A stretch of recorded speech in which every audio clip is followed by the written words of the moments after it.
Professor, você estava falando sobre a sociedade direciona, por exemplo, ó, aquilo ali é legal ter e tal, e isso daqui, por esse caminho aqui, talvez não seja muito legal você ir. A gente tem coisas que são óbvias, por exemplo, não é legal você perseguir um caminho de ser um assassino, por exemplo. Não é legal você perseguir um caminho onde você vai ser um cara racista, por exemplo. Mas existem outros caminhos que não são tão que não são tão errados de certa forma, ou não são tão adequados, que eu aprendi com a Monja Coen, de usar a palavra adequado. Não são adequados, eles não se encaixam no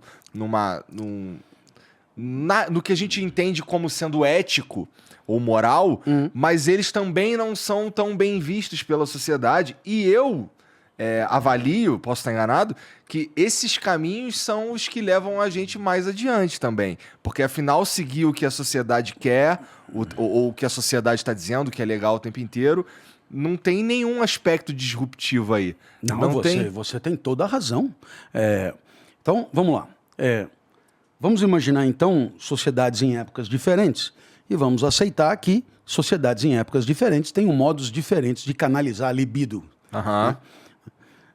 Para quem estiver nos ouvindo, a leitura recomendada aqui é sempre do Marcuse, Eros e Civilização. Né? Eros é o tesão vital e a civilização é a calha que vai direcionar esse tesão vital.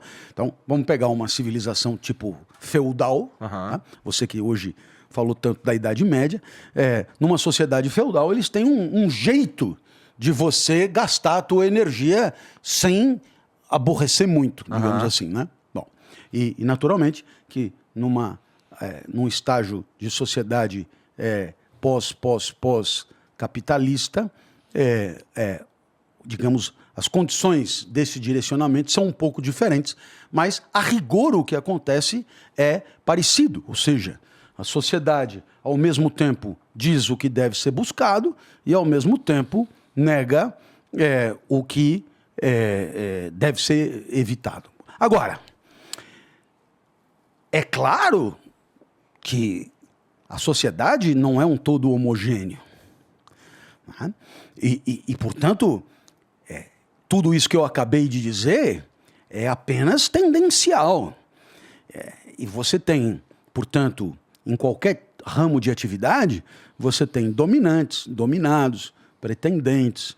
Os dominantes tendem a querer conservar a sua dominação e, portanto, tendem a lutar pela preservação das regras de ascensão dentro daquele espaço. Os pretendentes são subversivos, no sentido de que querem subverter a distribuição de capital dentro daquele espaço e, com isso, ganhar mais capital e tomar o lugar daqueles.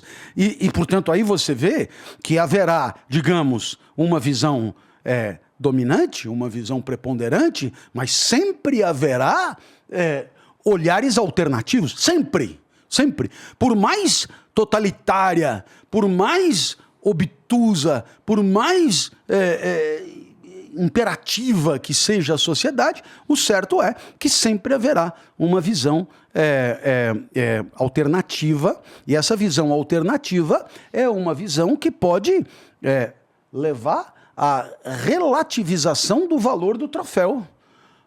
Sabe o que é? Eu não sei se eu quero aquilo, né? Entendeu? Sei lá, vamos pegar e dar um exemplo assim. Vamos pegar o campo jurídico como o espaço de relação dos profissionais do direito. E vamos pegar uma cadeira no STF como um grande troféu, né? O principal troféu. Né? Aí você tem um cara que sai da faculdade e diz, viu, na verdade, eu queria trabalhar com direito na internet e tal, e o meu tesão é ser o máximo nessa história aqui, né? Que tem, na verdade, muito mais de internet do que de direito, porque é muito especial, muito particular, muito específico, muito... E aí, esse cara, se bobear, ele está montando um outro campo de relações, onde o troféu daquele cara já não curto tanto.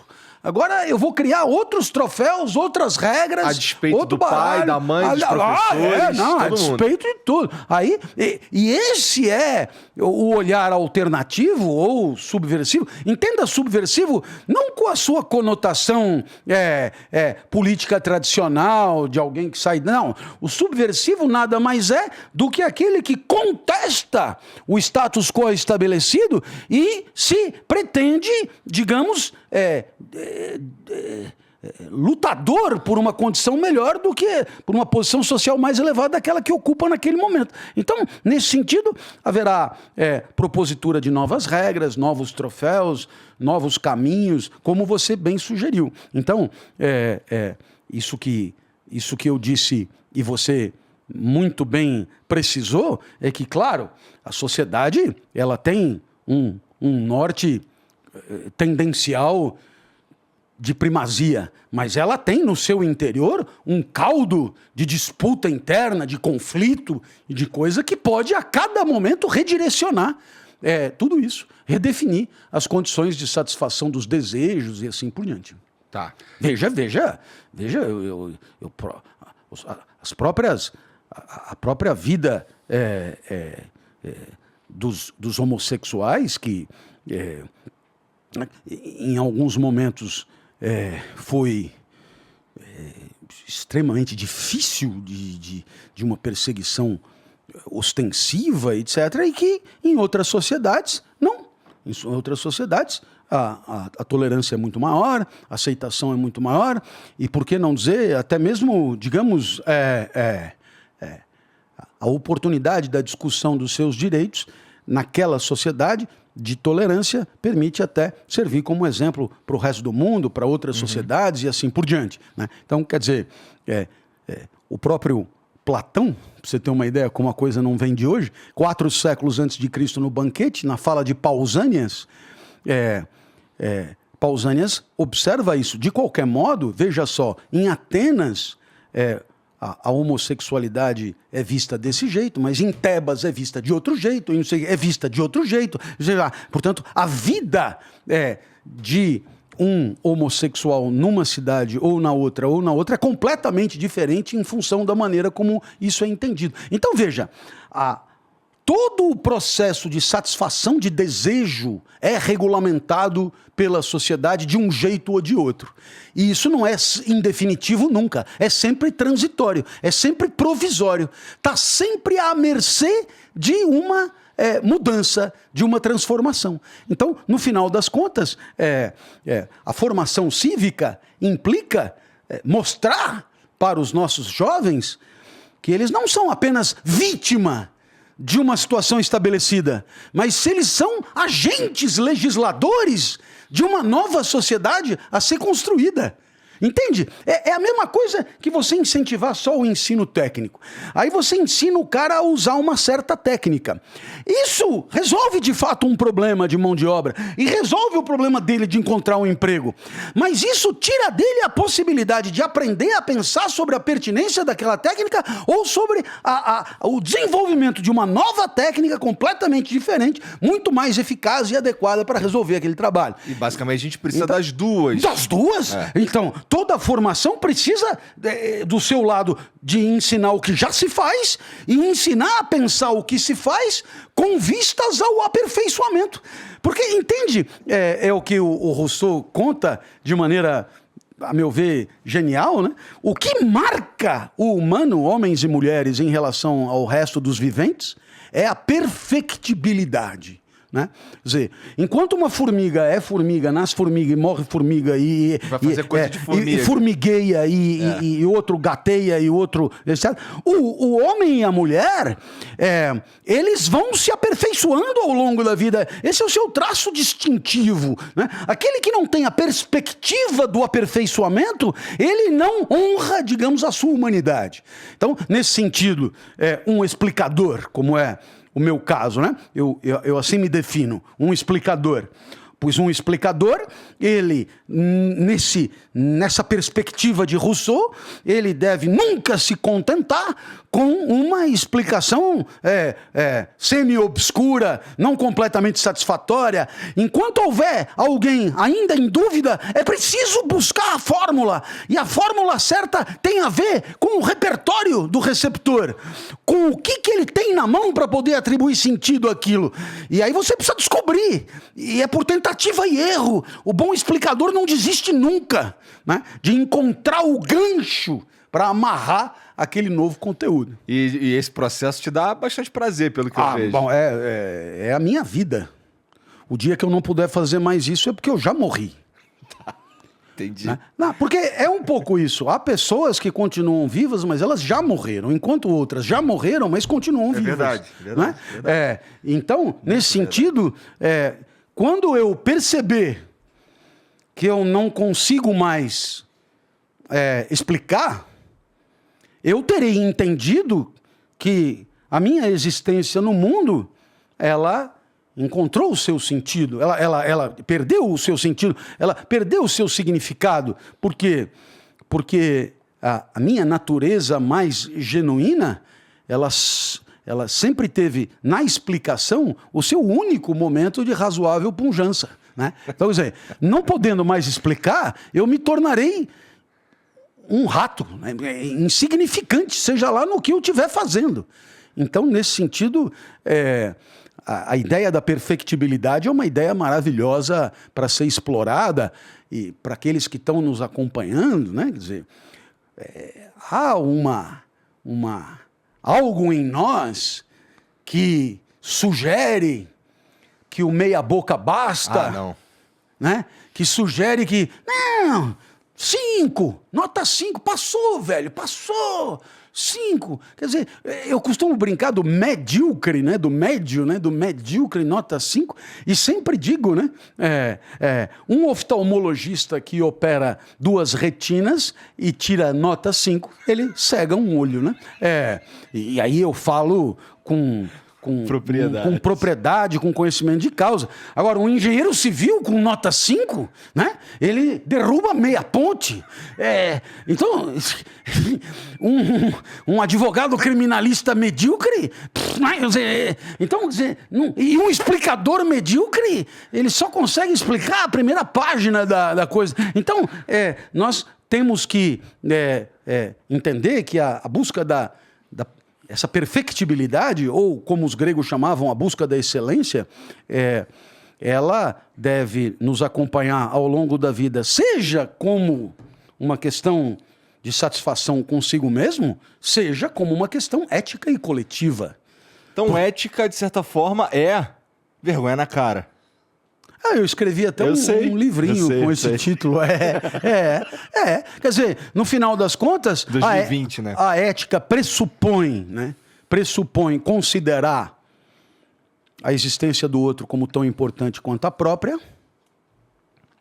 considerar a dignidade do outro como tão altiva quanto a própria, considerar as pretensões do outro como tão apetitosas quanto as próprias, considerar a trajetória do outro como tão rica quanto a própria e, sobretudo, não entender o outro como instrumento da própria glória, do próprio prazer.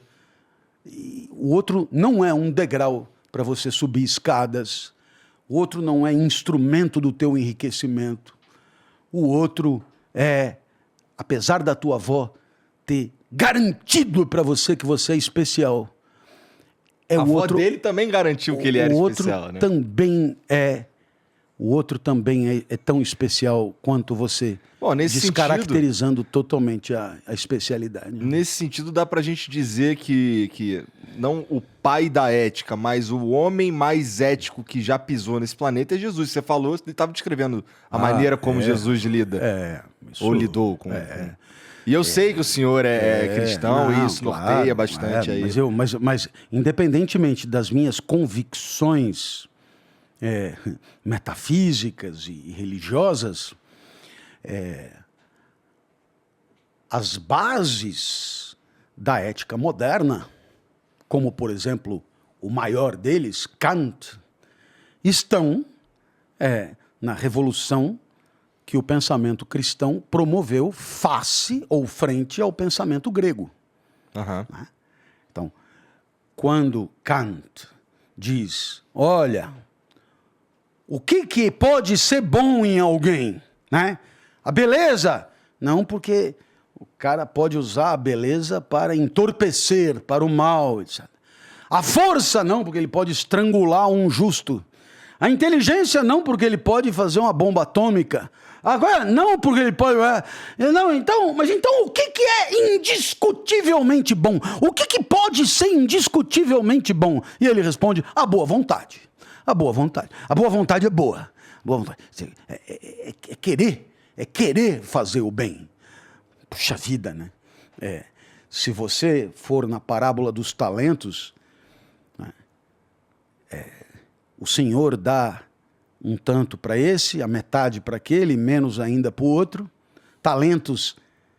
Grana, dinheiro. Era moeda e talento também, né? Quer dizer, é uma palavra com essa... polissêmica, né? Quer dizer, talento no sentido de dinheiro mesmo. E aí, qual é a graça dessa parábola? É que, tal como acontece com a natureza, a distribuição não foi 3, 3 e 3. Assim como tem o Janequine, o Cauã Raymond e eu. Né? A distribuição é sempre assim. Né? Ou Caio então, Castro também. Então vamos lá. É que nesse caso, é que na parábola dos talentos só tem 3. E para chegar em mim precisaria de 3.000. Né? Mas tudo bem. Ainda assim eu me encaixei aí. Tá. Aí eu pergunto, a beleza em si resolveu? Não. O que a natureza deixou como legado, por enquanto, não valeu nada. Por enquanto, estamos no zero. Pau a pau com o Janequine, velho. Pau a pau com o Janequine. Por quê? Porque se para o grego o Janequine já não tem o que fazer, entrega para ele miou a coisa. Uhum. Né? Agora não. Porque agora ele ganhou 3.000, eu ganhei 1. Só que ele pegou os 3.000 e fez, enquanto eu peguei o meu 1 e fui pra cima. Então, o que importa é o que eu vou fazer com o meu quinhão. Pô, é boa vontade, cara. É querer fazer coisas boas com aquilo que você tem na mão. Se você só tem um ovo, é só um ovo frito que dá pra fazer, pois que seja o ovo da sua vida. Mas se o outro tem 500 ovos... Aí vamos esperar para ver o que ele vai fazer com esses 500 ovos. Mas o valor, digamos, da pessoa ou da sua conduta não está no que ele tem na mão, legado da natureza, mas está no que ele decide, tipo boa vontade, no que ele decide fazer com o que ele tem na mão.